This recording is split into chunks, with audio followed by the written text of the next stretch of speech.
दिल्ली के Connaught palace स्थित एक घड़ी की दुकान में सफेद कमीज और पैंट पहने एक बूढ़ा आदमी प्रवेश करता है और खुद का परिचय वित्त मंत्री नारायण दत्त तिवारी के पर्सनल स्टाफ डीएन तिवारी बताकर दुकानदार से कहता है कि प्रधानमंत्री राजीव गांधी ने पार्टी के सभी वरिष्ठ लोगों को समर्थन के लिए दिल्ली बुलाया है।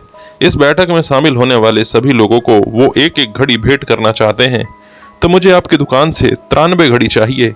दुकानदार भी एक साथ इतनी घड़ियों बेचने के लालच से खुद को रोक नहीं पाया। अगले दिन वह बूढ़ा आदमी घड़ी लेने दुकान पहुंचा। दुकानदार को घड़ी पैक करने की बात कहकर एक स्टाफ को अपने साथ लेकर वहां पहुंचा, जहां प्रधानमंत्री से लेकर बड़े बड़े अफसरों के ऑफिस होते हैं। वहां उसने स्टाफ को भुगतान के नाम पर 32,829 रुपए का बैंक ड्राफ्ट दे दिया।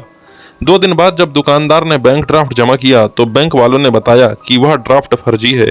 इसके बाद दुकानदार को समझने में देर नहीं लगी कि वह शख्स कोई और नहीं बल्कि हिंदुस्तान का सबसे बड़ा ठग नटवर लाल है। आज हम बात करेंगे हिंदुस्तान के ही नहीं पूरी दुनिया के सबसे बड़े ठग नटवर लाल के बारे में। नटवर लाल के किस्से विदेशों तक मशहूर हैं, लेकिन इन किस्सों की शुरुआत नटवर लाल के पड़ोस से हुई थी। दरअसल नटवर लाल का मूल नाम मिथिलेश था। एक बार मिथिलेश को उसके पड़ोसी ने बैंक ड्राफ्ट जमा करने के लिए भेजा। वहां जाकर मिथिलेश ने पड़ोसी के हस्ताक्षर को हूबहू कॉपी कर दिया। इसके बाद उसने कई दिनों तक पड़ोसी के हस्ताक्षर कर उसके खाते से पैसे निकाले। जब पड़ोसी को इस बात की भनक लगी तब तक मिथिलेश अकाउंट से 1,000 रुपए निकाल चुका था। हम आपको बता दें, उस समय 1,000 रुपए बहुत ज्यादा बड़ी रकम हुआ करती थी। घटना की जानकारी पड़ोसी ने मिथिलेश के पिता को दी, जिसके बाद पिता ने मिथिलेश यानी कि नटवर लाल को खूब मारा पीटा और गुस्से में मिथिलेश, जिसे हम नटवर लाल के नाम से जानते हैं, कोलकाता चला गया। वहां जाकर उसने कॉमर्स से ग्रेजुएशन किया। बाद में सेठ केशवराम नाम के एक व्यक्ति ने उसे अपने बेटे को पढ़ाने के लिए रख लिया। इस दौरान जब मिथिलेश ने अपनी आगे की पढ़ाई के लिए पैसे मांगे तो सेठ ने मिथिलेश को पैसा देने से इनकार कर दिया। सेठ के इनकार से मिथिलेश इतना चिढ़ गया कि उसने रुई की गांठ खरीदने के नाम पर सेठ से 4.5 लाख रुपए ठग लिए। असल देश के प्रधानमंत्री राजेंद्र प्रसाद और नटवर लाल एक ही गांव से आते हैं। एक बार राष्ट्रपति राजेंद्र प्रसाद नटवर लाल के गांव आए, तब उसे राजेंद्र प्रसाद से मिलने का मौका मिला। तब उसने राष्ट्रपति के सामने अपने हुनर का प्रदर्शन किया। उसने राष्ट्रपति के हूबहू हस्ताक्षर कर सबको हैरान कर दिया। इस दौरान नटवर लाल ने राष्ट्रपति से कहा था, यदि आप मुझे एक बार कहें तो मैं भारत के ऊपर विदेशों का पूरा कर्ज चुका सकता हूं और वापस कर उन्हें भारत का कर्जदार बना सकता हूं। इस पर राष्ट्रपति ने उसे समझाया था कि प्रतिभा का इस्तेमाल सकारात्मक कार्यों में करें, पर नटवर लाल कहाँ मानने वाला था।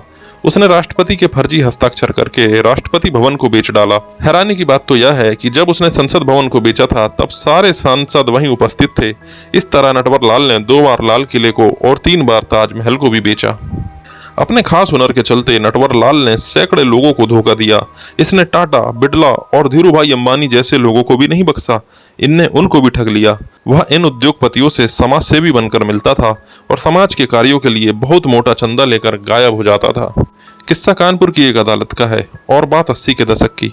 जिस नटवर लाल के किस्से हम सब आंख, नाक और कान खोलकर सुनते हैं, वो इन दोनों कानपुर की जेल में बंद था और तारीख पर अदालत में पेश किया गया।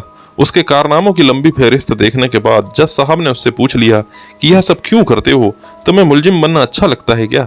नटवर लाल उस वक्त जज साहब की बात सुनकर मुस्कुराया और बड़ी ही शालीनता से तमीज भरे लहजे में जज से कहा, माय लॉर्ड, क्या आपके पास 1 रुपए का नोट है? अगर है तो क्या आप मुझे दे सकते हैं? अगर एतराज ना हो तो, और इसमें किसी तरह की कानूनी अड़चन नहीं आ रही हो तो। जज ने नटवर लाल की बात सुनी और अपने पर्स से 1 रुपए का नोट निकालकर उसे थमा दिया। नटवर लाल ने वह नोट हाथ में लिया और उसे जेब में रख लिया। उस नोट को जेब में रखते ही जज से कहा, हुजूर, बस मैं यही करता हूँ। मैं किसी से उसकी सुविधा के मुताबिक कुछ मांगता हूँ और वो मुझे सुविधा के हिसाब से मांगी हुई चीज पकड़ा देता है और मैं उसे अपने पास रख लेता हूँ। बस इतने के लिए ही मुझे मुजरिम बना दिया जाता है। पुलिस नटवर लाल को 8 राज्यों में 100 से ज्यादा मामलों को लेकर ढूंढ रही थी। 9 बार नटवर लाल को गिरफ्तार भी किया गया, जिसमें से 8 बार वह पुलिस वालों को चकमा देकर फरार हुआ था। नटवर लाल को आखिरी बार 24 जून 1996 को देखा गया था, जब वह 3 पुलिस वालों को बेवकूफ बनाकर फरार हो गया था। दुनिया वालों के लिए ठग, लेकिन अपने गांव वालों के लिए वह रॉबिन हुड था। ठगी से ढेरों पैसे कमाने के बाद नटवर लाल 3 काफिलों के साथ अपने गांव बेगरा गया। गांव वालों के मुताबिक जब वह जाता था, गांव वालों के खाने का इंतजाम करता था और शादियों का खर्चा देता था। हर गरीब आदमी को 100-100 रुपए देता था। गांव वालों के हिसाब से उसने लोगों को शर्मिंदा करने का काम नहीं किया, बल्कि वह अमीरों को लूटता था और गरीबों में बांट देता था।